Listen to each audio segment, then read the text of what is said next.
Good morning, everyone out there.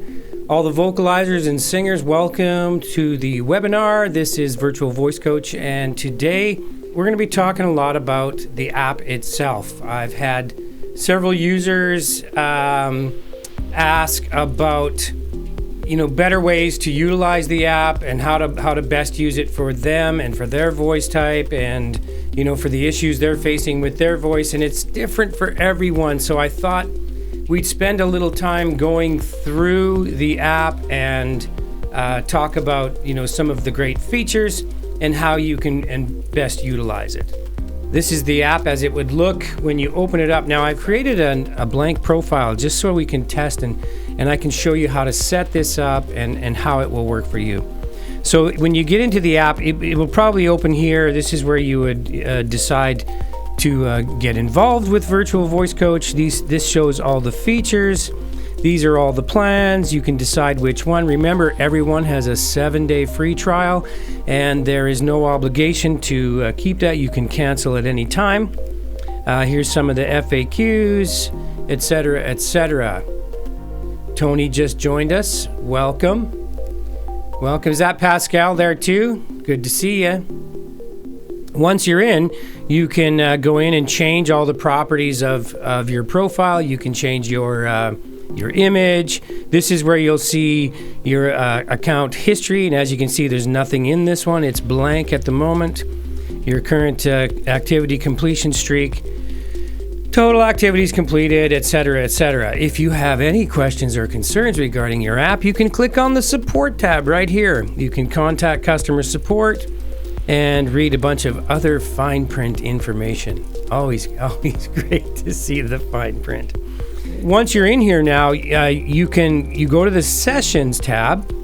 Part of the reason why I wanted to go through this is because there's a lot of users that have never looked at some of the modules I'm going to introduce you to today because I think they're quite important. The app map was very effective for finding places in the app that you want to go to without having to scroll through the whole app.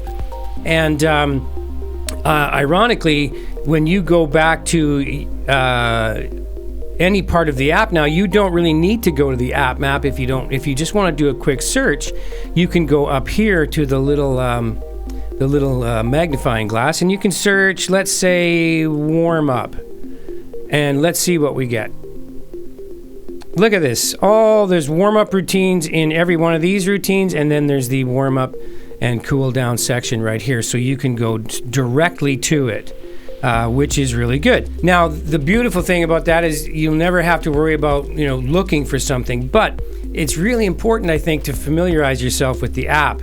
Some voice terminology, which just tells you what's what and what everything means that I happen to mention in the app, and I'll keep adding to that. I think it's important to know.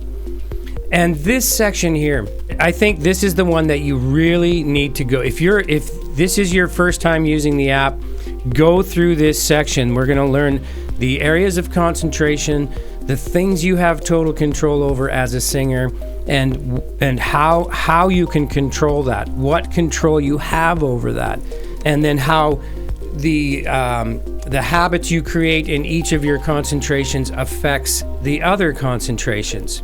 So all of these things have to work together. This is important to know. I know it can be kind of blah, blah, blah if you just want to start singing, but as you go through the rest of the app, this is very important to know all of this.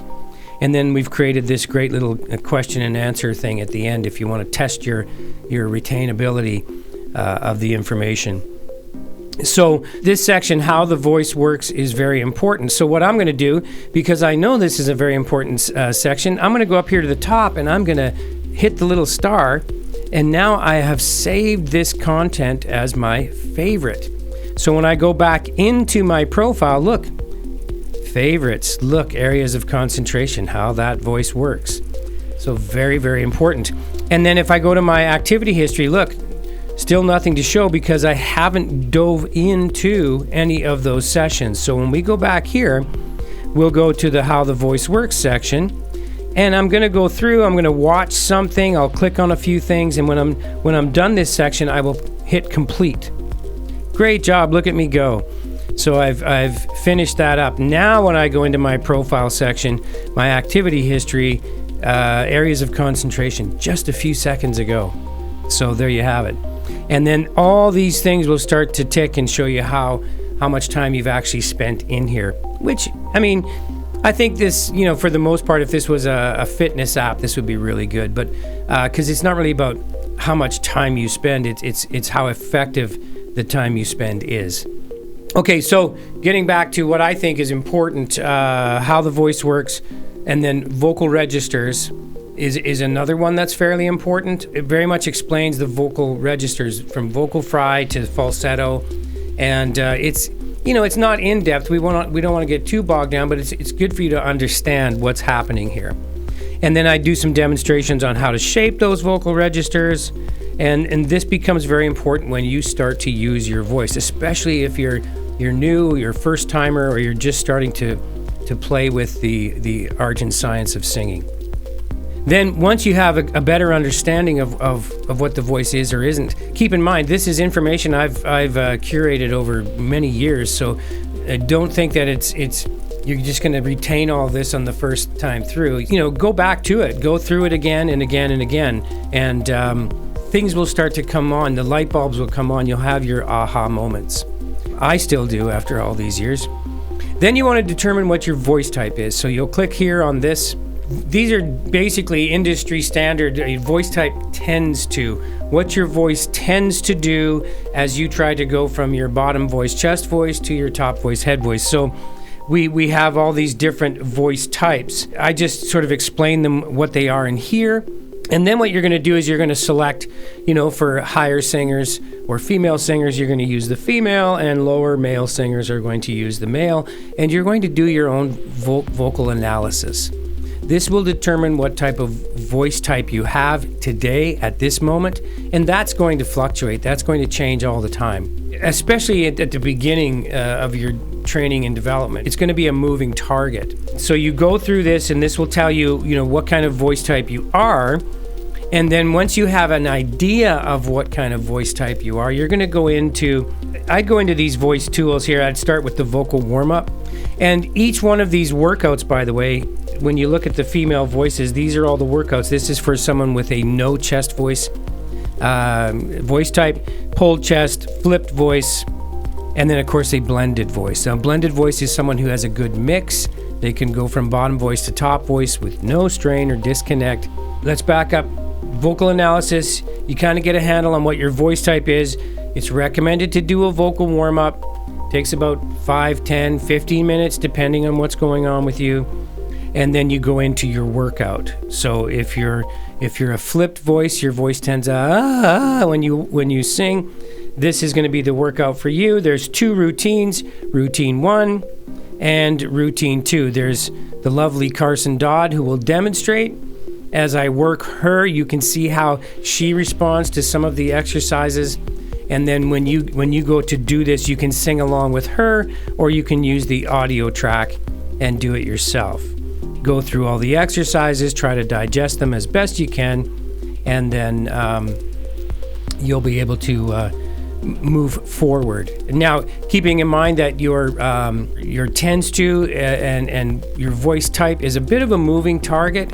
So you'll develop one of your concentrations, and then another one's going to sort of pop up and go, hey, I need some attention. And you're going to, again, a moving target. And sometimes for singers, it's just as simple as learning the exercise. Am I able to, do the exercises effectively? Have I digested each and every note? Is it coming out of me fluently? Am I able to move through my register, ascending and descending? Where are the challenge areas? And sometimes it's just a matter of learning the scale first. In each of the workout sections for both female and male singers, there's a section called Deep Practice. And in this section, I explain what it is, of course. And then there's simple scales like the 5-tone scale, and we call this the anatomy of the 5-tone scale. It tears it apart. We do it at slow pace and a medium pace and then a little bit of a faster pace.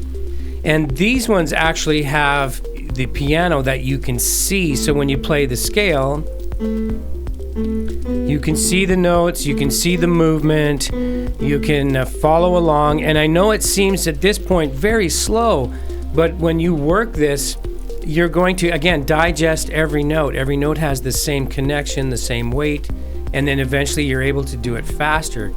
You should work it to the point where you actually get bored with it, and then you could go to the fast level. And that may not seem that fast when you listen to it, but when you're singing vowel consonant combinations, you're going to feel that. And you'll know where your coordination fails you, and you'll start to feel what needs to be looked at, which one of your concentrations is the culprit, and so on and so forth. So you can also speed these up. You can go into the settings.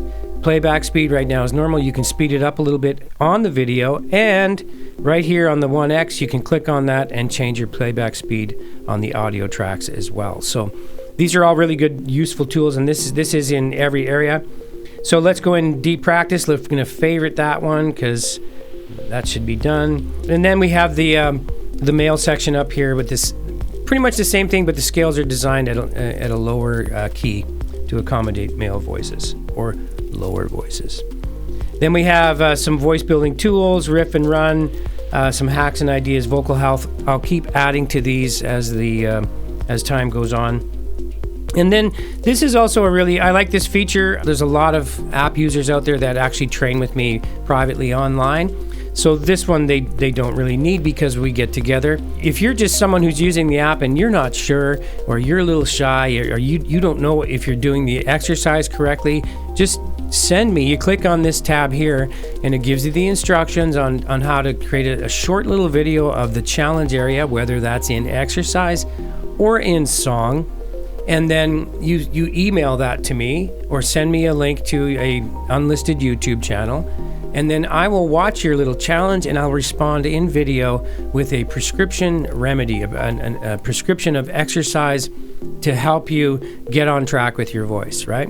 It'll be short and sweet, but it should get you on the right path. And of course, as time goes on, there'll be more and more information based on what the users are looking for in these webinars. So you can go into this webinar tab here, and this is of course where you would probably find the link to join, and then you can view other webinars, and as we curate those, more and more will be in there. But the topic it should be up to you. I'd like the users to sort of direct where we go with the topic on this. I don't think I have a challenge talking about anything voice. It's just going to be dependent on what you really want. Like, let's get you what you need. And I have a few users that like this. This is a new feature we just put out recently, and it's the vocal motion. And it's basically deep practice exercise, but designed for the car. So for those of you that have a heavy commute and you'd like to work your voice, you can click on this, pick the scale, push play, and just keep your hands on the wheel, the eyes on the road, and sing along. And they're designed to increase your coordination, your dexterity, and improve your pitch, etc. And if all of that fails and you just need some private help and you want a little bit more time, you can book on the private session and book something with me, and we will meet on Zoom. Every session is recorded, so you can then get the help that you need to move along. Now, what's really cool about this, and I'll state it again, is that you can do the search up here in the magnifying glass. Search, save, sing. So when you go back to your profile, it's always there. You know what, you can get to all your information, and your favorites will be here. And look, I've only saved one in this temporary account. And then just for fun, you can keep track. You can keep track of songs that you're working on. You can keep track of your practice time. And I know Tony does this. You just log in and you add a section, so you can put in, how much time you practiced, the date, and leave a few notes what you did. I did this, that, and the next thing. You can even put a picture of yourself the day you practiced. It's not like you have to spend hours and hours. 10 to 15 minutes, 3 to 4 times a day is brilliant, especially if you're doing the correct exercise based on what your voice is or isn't doing. you'll get a lot more out of that. This is basically how the app works. And of course, one of my favorite sections is the community channel, and the community is slowly building. Members can come in here. You can. I will post app updates. No one can respond in this section. This is just to let you know what's happening with the app. Announcements, news, and then lets you know what's happening as far as what's coming up, what's been rectified. Little news and updates. App updates in here. You can actually respond in this section. So if you have a query or an idea for something that should be in the app, by all means, put that in there. You want a quick Q&A about your voice or voice type, you can come in here in the Get Answers section. I get notifications on everything that happens in this app, and if I'm not in session, I will respond rather quickly. And then, of course, if you're new, come on in here and introduce yourself. Say hello, and you can meet some of the people from all over the planet that are using this. You can just go in there and see. If you're too shy to share, you can see what other people are talking about, and you can go, oh, I have that same issue, or I've never seen that before. So we all want to become a blended voice singer, or someone who can mix. And what that means is we're mixing our chest voice to our head voice, which scientifically and physically there's a lot going on in there, but it's the ability to go from your lower register to your upper register with no strain or disconnect. That's, simply put, the goal for every singer. And we usually start in chest voice because that's where we live, that's where we speak. And I've recently had conversations with people I work with online about this, all levels of singers. And Tony, I think you and I had this conversation when we talked about, how can we look at the transition? Like, why is the transition such an elusive thing? And if you think about it, you can't see your voice. You don't really. It's not like the piano where if I was going to say, hey, let's play this D, and then you came over and you went, hey, sounds just like mine. That's fantastic. But the voice is completely different. Now, the way that notes resonate, or the way that tone is produced, whether it's a piano or an air conditioner or a voice, there's certain frequency attached to each and every note. So the different size and shape of bodies will produce different sizes and shapes of vocal folds, which means the way we come to singing is going to be different for everyone. And it's usually in the place we call the transition. And you can see I have it marked out here. So this is the transition for a bass singer. This would be what we call mixed tone in here. This is the the baritone right here. This is the alto and the tenor. And then this is the soprano. So you can see it's fairly mathematical. Once you cross your transition, so for me, I'm a tenor. Once I cross this transition, this is head voice dominant. Down here is chest voice dominant. This is what we call the Great Divide. So this is where most of our challenges are. This is where we have to learn to belt. We can't see it. We can only feel it. And we can feel either as we get towards the transition, or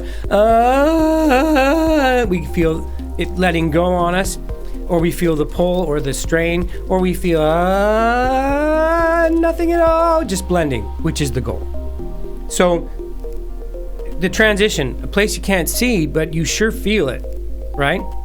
And then the piano becomes a measuring stick by how we measure what is or isn't happening with our voice. So the goal for singers should not to be, I want to sing as high as humanly possible or as loud as humanly possible. It should be, I want to sing as balanced as humanly possible, starting from my chest voice. So what I've done is, I've created this little presentation I just want to share. This is the transition. This would be chest voice. You could switch these around. It doesn't matter which way you go. This is head voice. So there's we call the Great Divide. So you can have solid ground in chest voice. You can have solid ground in head voice. The transition is the place that is preventing us from connecting the voice up. So from the onset, no chest voice, pulled chest voice, and flipped voice, tens, twos, all start in chest voice. So no chest voice, we'd have that lighter, disconnected, I call it the shower singer. It doesn't really connect and eventually at some point it's going to let go. Same with pulled chest and flip voice. So all the tens twos, the 4 tens twos, 3 of them, they're 3 symptoms. Blended voice or mixed voice is where every singer wants to be. So eventually, if you're a pulled chest tends to, you want to become a blended voice, which means you're going to start to release the grip you have in your bottom voice so you can access the head voice. So singers, this is our problem. We all want to get from one side or the other, and we want to keep that connection. We want to get to head voice over the transition or the Great Divide. So if we take a run at it, like if say in a no chest voice, we're just going to end up falling off the cliff, right? So it's because there is no, and sometimes it's like we shoot an arrow, from chest voice, and it just happens to land on a note in head voice. Hey, I did it, but can you do it again? Can you start from that note and bring it down? If you haven't built a bridge over this transition, then probably not. So sometimes it's guesswork, sometimes we shove it. So, and again, if you just take the leap, you may or may not get to the other side. So it's like shooting that arrow again over the chasm of the Great Divide, the transition. And up you go, and you fall down. So it's, and that can happen with chest pullers as well. We can pull till it finally just lets go, because that head voice muscle hasn't been used much, and when you finally hand it off, it just drops the heavy weight and it can't hold it. And this is what chest voice looks like. You are dragging all the weight you can from your chest voice, and you're going to try to drag the chest voice over this transition, and you're not going to make it, right? This thing's going to pull you down, and you're done. And or you're going to hurt yourself, or strain. So head voice is going to be very elusive for a chest puller. And a lot of rock singer guys, young guys, that they like to bark it out because they want to get their point across. Their angst or the emotional value is usually that they want to just drive that note through. And in training, it's going to be completely opposite of that. You're going to have to learn to release. Or that will happen. We want to stop from falling into the transition, and we want to start to build and blend. So this is what a flipper would look like. We have as much tension as our weak connection provides, and then we cut the rope, and we're done. We don't get to hand off. The larynx is a little too high to begin with, and then it's just going to flip on us, and again falling into the transition. So his wings aren't working. Sometimes we all feel that, don't we? So what has to happen is we have to learn to start to balance, right? So sometimes if you're a chest puller, we're looking for release. Again, people that pull chest typically don't want to have that lighter sound, so it's awkward for them. But what they find is, instead of they're gonna I'm starting to balance. I'm starting to, back and forth on the teeter-totter. I'm able to start to balance it. If you're a flipper, you're gonna put a little bit more attention to the larynx, and maybe lower it a bit. So it's not flipping anymore. You're not gonna have the control. You're not gonna have the sound stylistically you're looking for, but you're going to be able to balance. I like this diagram because you get to see that physically, this is how it might feel. There's this great divide. You're not even sure what's on the other side because you haven't visited there enough, and there's weeds growing everywhere. You're not sure when you're on the edge. You have to learn to balance through. And then what happens is your chest voice and head voice muscles start to cooperate, and they're able to go back and forth, albeit, you probably wouldn't drive a truck over the bridge yet, but you've got a crossing. So you can get to the other side. Up here in head voice, you can do a little surveying. You can check the larynx. You can check the vocal cord closure. You can start to make sure the breath flow is supplying what you need to keep the connection balanced, not stressed. And then eventually, through certain exercises, staccato, say for someone who's flipping or has no chest voice. So we're just touching the notes very shortly, and we get to sort of gently stomp across the bridge. just walk ourselves across, and then we start to build more and more strength in that balance. We're cooperating, we're smiling, everyone's happy, we're going to start a band. It's all good, right? And then all the puzzle pieces start to fit. I can go from head voice to chest voice to head voice. We're getting along. The transition is becoming non-existent. That scary unknown place, the abyss of vocal fatigue or what have you, is starting to go, and it's gone. And so the properties and the instruction in the app and the way we walk through it, whether you're an experienced singer, if you've never had voice training, start at the beginning. Go through the process, learn about the concentrations, the parts of your body that all contribute, the things that you have control over to give you the balance. And when you're exercising, don't worry about stylistic sounds. Don't worry about how it sounds. Worry about how balanced it is.